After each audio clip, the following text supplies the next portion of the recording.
저는요 지금 또 다른 세계에 들어와 있습니다. 여기가 어디냐면요 서울 광화문인데요 추모 공간입니다. 바로 메타버스 안에서요. 제가 이렇게 직접 들어와 보니까요 대구 지하철 화재를 비롯해서 삼풍백화점 붕괴 또 세월호 참사 이런 현장들이 가상으로 구현이 돼 있어요. 그리고 이 메타버스 공간 안에서 게임으로 치면 퀘스트 같은 일정한 과제를 수행하면서 그날의 참사들을 참사 이전의 시간으로 되돌릴 수 있는 경험을 할 수 있습니다. 내가 살고 있는 이 진짜 현실과 가상세계의 경계가 허물어지고 있는 거죠. 지금 전 세계는요, 이 메타버스라는 신세계에 집중하고 있습니다. 물론 단순히 시공간의 이동, 이걸 한번 경험해보자 이런 순진한 목적들은 아닙니다. 미국의 한 투자은행에 따르면요, 이 메타버스로 유발되는 경제 규모가 오는 2030년에는 최대 13조 달러, 우리 돈으로 환산하면요, 무려 1경 5,834조 원에 이른다고 합니다. 어마어마한 숫자죠. 이 엄청난 부를 창출해줄 메타버스, 그야말로 세계 패권 지도를 뒤흔들 히든카드로 급부상하고 있습니다. 그래서 오늘 박정의 이슈로드에서는요, 전 세계적으로 핫하다는 메타버스가 도대체 뭔지, 그리고 우리나라에서 또 우리 지역에서는 어떻게 구현되고 있는지 직접 한번 찾아가 보겠습니다.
이렇게 마주 올라와주시고 반갑습니다. 반갑습니다. 감사합니다. 안녕하세요. 오늘 메타버스에 대해서 좀 공부를 하려고 왔는데 제가 좀 찾아보니까요. 메타버스의 선구자로 원장님 이름이 제일 먼저 나오더라고요.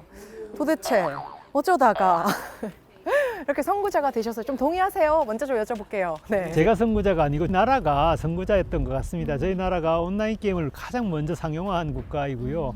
그 국가에 제가 이제 게임을 가르치는 교수로 있었기 때문에 2005년, 2006년 이때부터 이제 메타버스를 연구하게 되었습니다.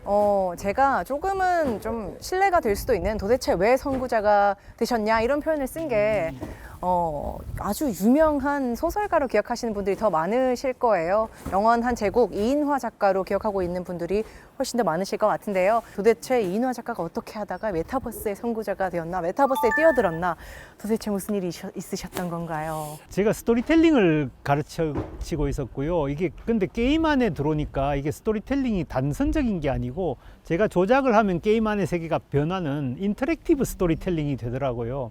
그래서 인터랙티브 스토리텔링을 연구하다 보니까 게임 연구를 하게 되고 게임 연구를 하다 보니까 이제 그것들이 더 발전된 메타버스의 세계를 연구하게 되었습니다.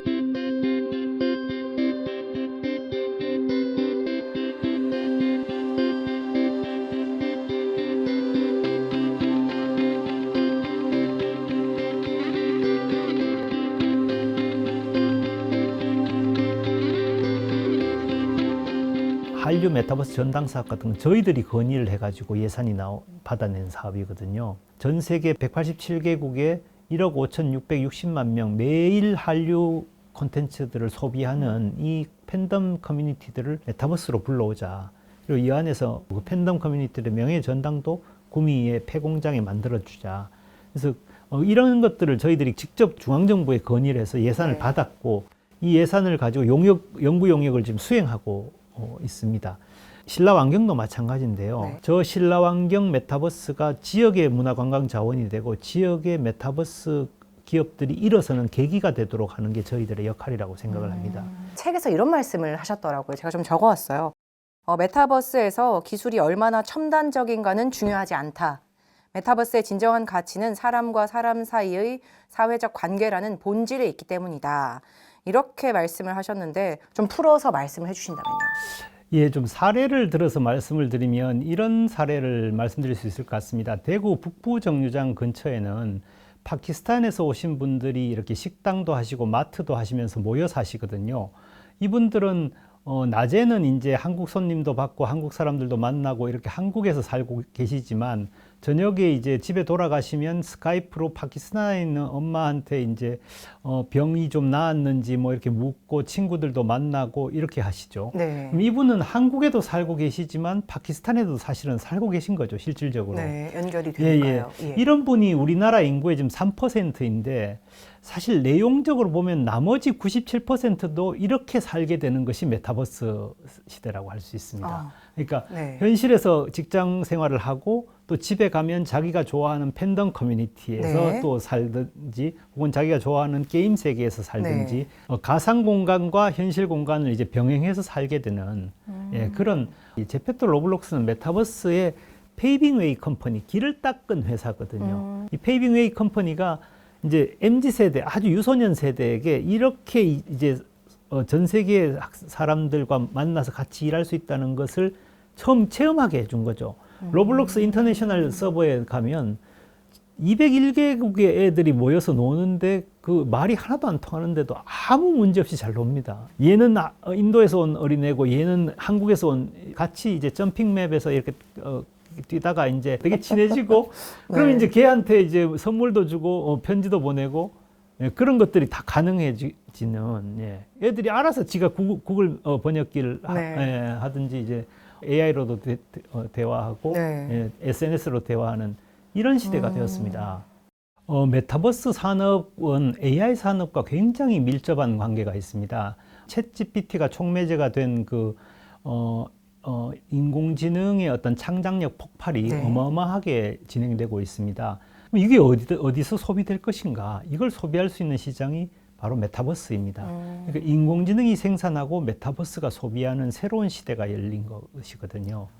저도 챗 GPT를 써봤는데 이게 메타버스와 연동되면 그야말로 폭발적으로 이 세상이라고 해야 될까요? 또 다른 지평이 열릴 것 같은데 그랬을 때 이제 그런 산업에 대한 주도권을 어디가 차지하느냐가 관건이 될 것 같아요. 근데 한국이 상당히 그 시장에 앞서 있다라는 이야기를 들었는데 사실인가요?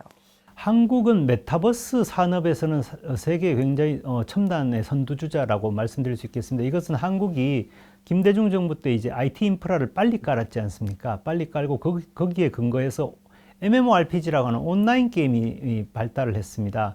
이 MMORPG가 이 메타버스의 전신이었는데요. 이 MMORPG가 빨리 발달하게 된 결과 메타버스 산업에 동반되는 여러 가지 인프라와 디바이스와 그리고 플랫폼과 그리고 콘텐츠들이 발달을 하게 됐습니다. 그래서 가장 메타버스 산업엔 첨단에 있는 것이 사실이고요.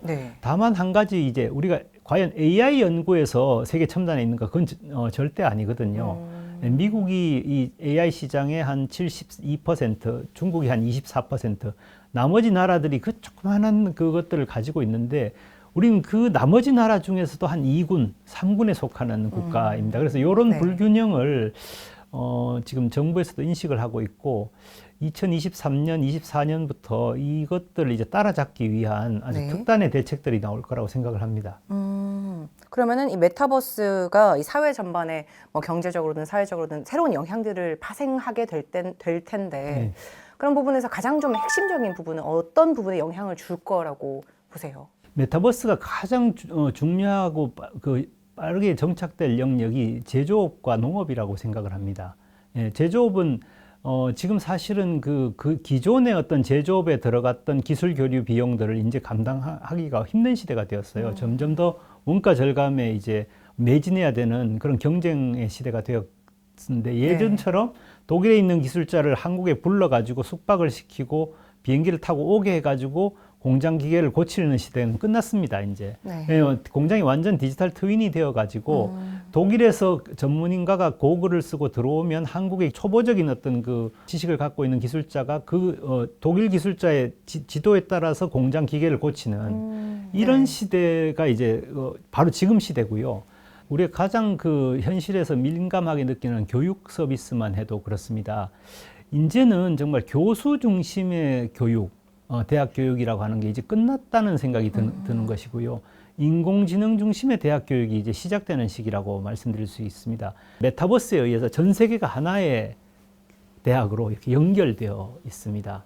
그래서 지금 그 우리 지방 대학들이 이제 굉장히 위기를 맞고 있는데 사실 이 위기가 또 기회라고 볼 수도 있거든요. 기존에 했던 방식으로 하지 않고 메타버스와 AI를 가지고 새로운 이제 교육의 혁신들을 이루어내는 대학은 훨씬 더 커질 수 있는 그런 시점에 와 있다고 생각을 합니다. 네. 제가 날아보겠습니다. 예. 그러면은 이제 혼자 항공샷을 보면서 다닐 수 있네요. 이제 이렇게 중앙도서관이 있고 예. 실제로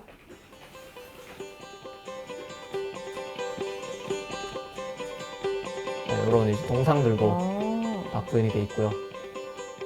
그러네요. 어디서 본 듯한 풍경들이.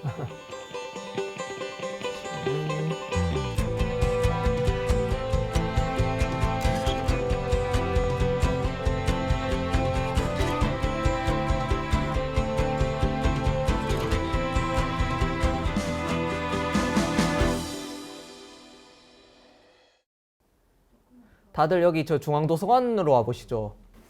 득볼이요. 네, 누가 오셨어요? 네, 요 학생들. 뒤에 스타벅스인 거죠? 네, 네, 저희 학교에 이제 원래 있는 스타벅스고요. 누가 자꾸 다가오시는데 인사를 하셨네요. 네, 여러분 말씀하셔도 됩니다. 안녕하세요. 자기 소개 좀 해주세요. 네, 저는 그 영남대 컴공 1학년이고요. 네, 잘 부탁드립니다. 안녕하세요. 네. 여기서 뭐 하고 계셨어요? 아, 저 그냥 돌아다니고 있었어요.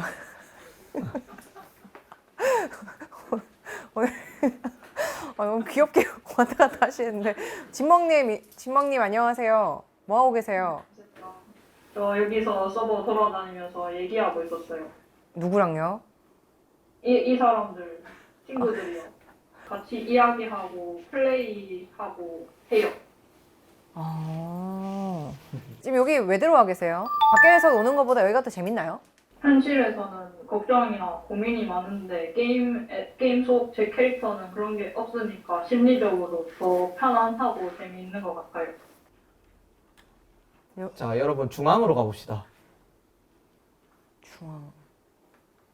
그러면은 이제 학생들이 기차표를 뽑고 이렇게 예, 이동을 하는 거예요.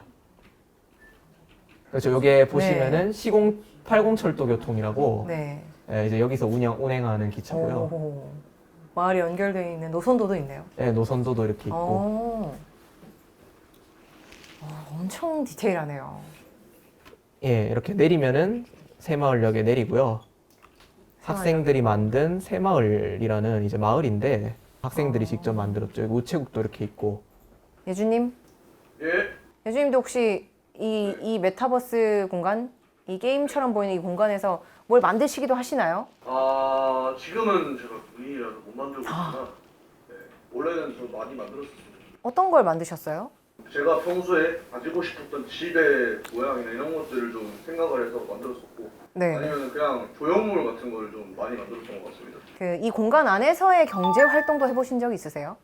예, ATM이 있어요. 네. 돈을 입금도 하고 송금도 하고 네.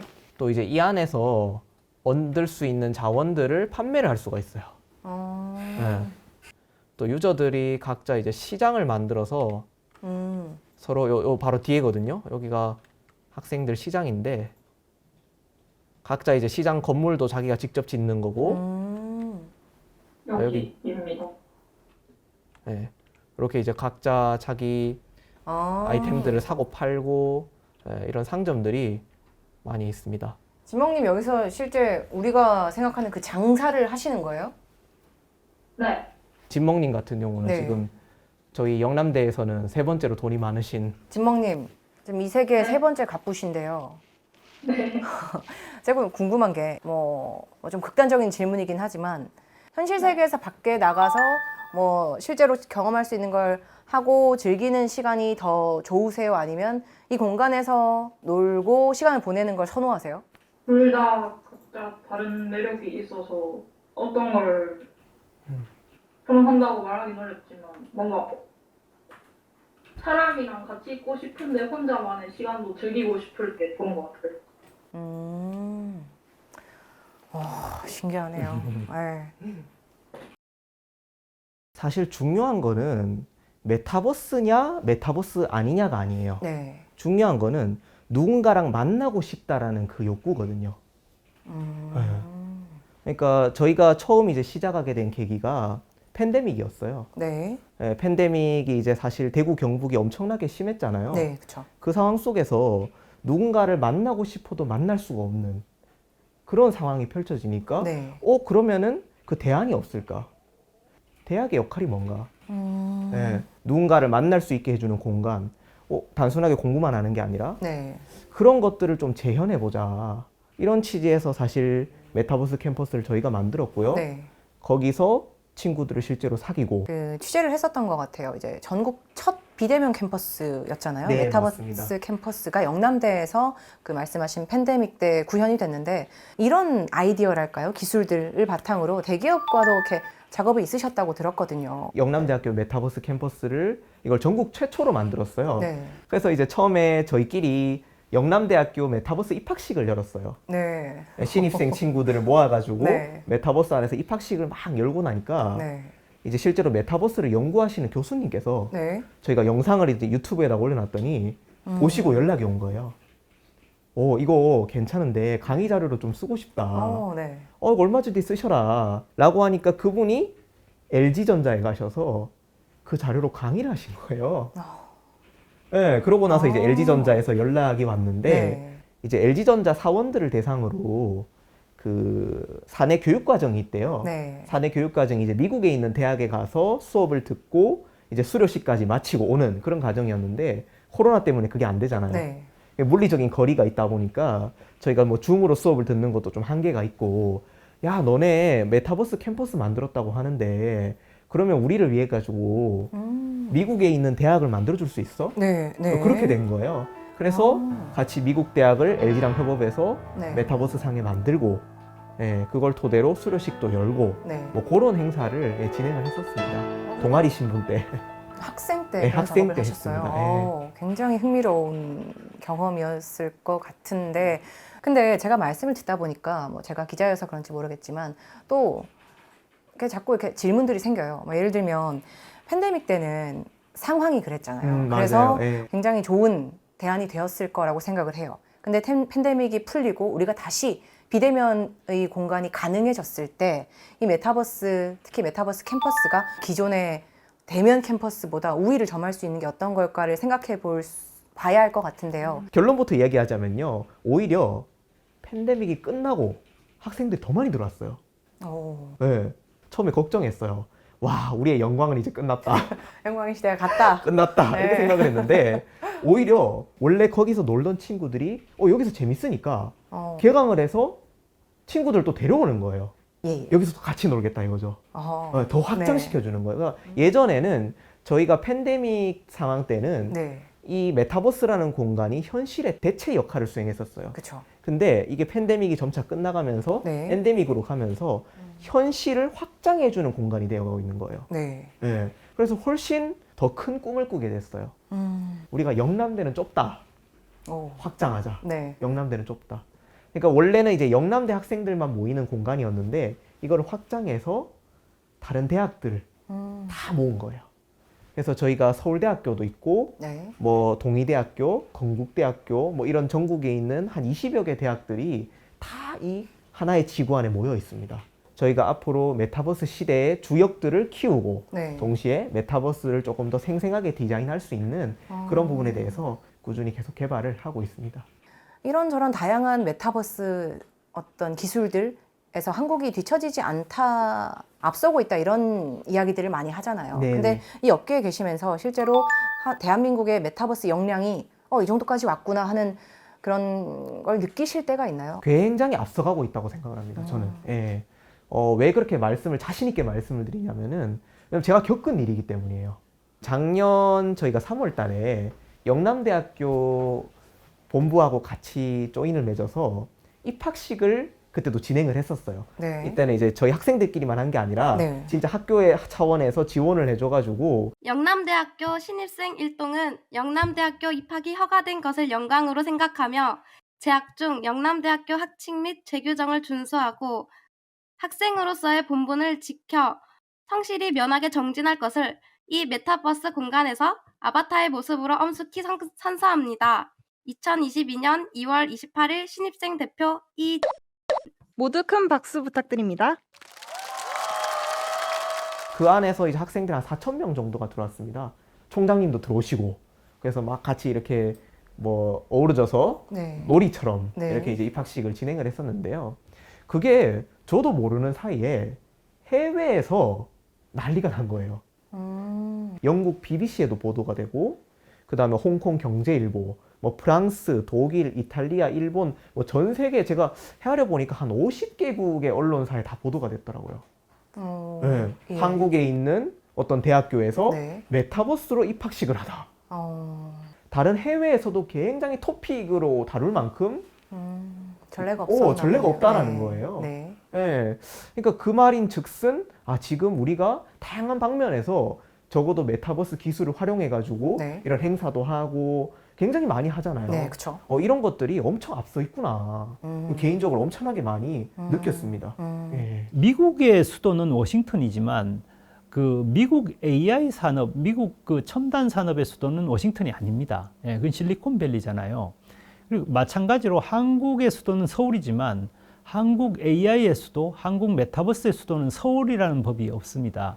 가장 먼저 이제 메타버스를 지능화 혁명을 이제 하겠다고 하는 정책 의지를 가진 지역이 수도가 될 수가 있거든요. 그런 점에서 경북이 이제 우리가 먼저 하겠습니다라고 했고요. 이게 사실 이런 태도가 굉장히 중요하다고 생각을 하거든요. 네. 이렇게 되면 이제 구체적인 실행 방안이 나오는 것이고 이제 그 새로운 수도, 어떤 가상 공간과 그리고 인공지능에서 새로운 수도가 탄생하는 그런 출발점이라고 생각을 합니다. 트랜스내셔널 마켓이라고 얘기를 하는데요. 나라와 나라 사이를 가로지르는 마켓이거든요. 다음에 보게 될 우리 타냐 이그나토바 연구원은 러시아 사람입니다. 근데 이 경북에 와서 일을 하고 있는데요. 그래서 이런 사실 노동 형태가 앞으로 더 보편화되고 더 확산될 수밖에 없는 시대라고 생각을 합니다.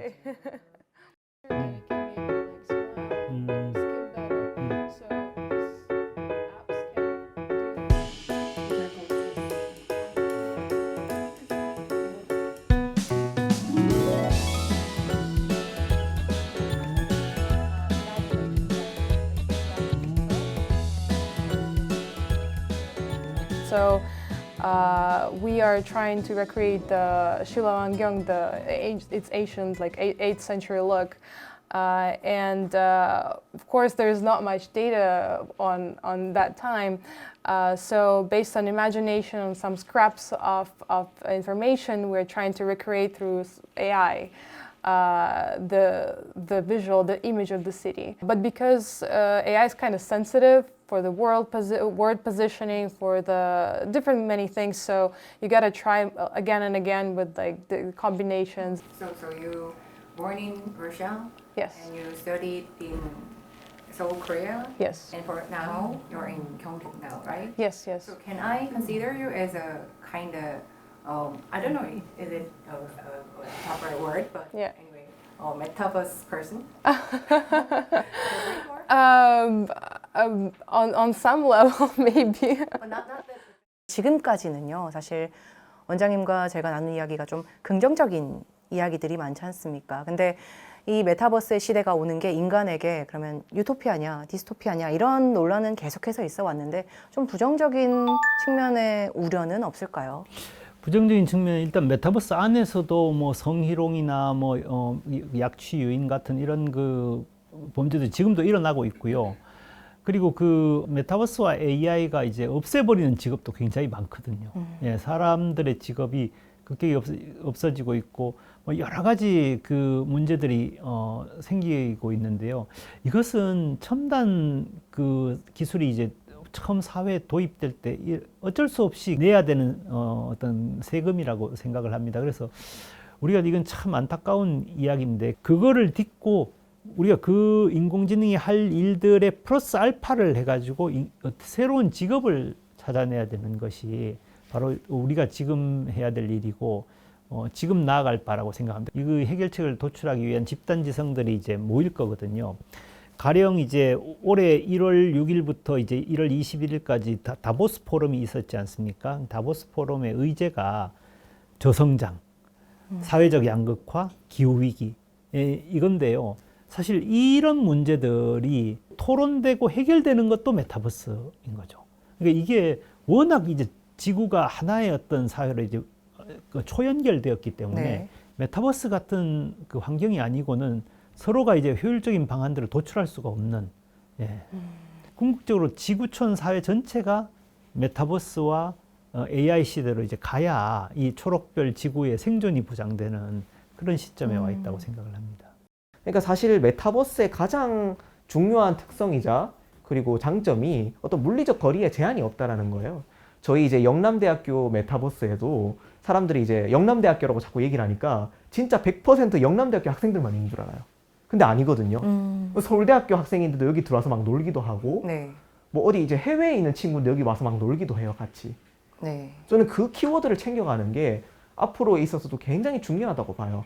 이제 어떻게 보면은 저보다 더 어린 세대들이 살아갈 세상, 그 친구들이 진짜 기성세대가 되어서 뭔가 사회의 어떤 지도층이 되었을 때 어떤 세상은 어떤 물리적인 경계, 제한 이런 것들이 엄청나게 많이 사라지게 될 거라고 저는 봅니다. 저는 그 지점을 준비해야 된다고 봐요.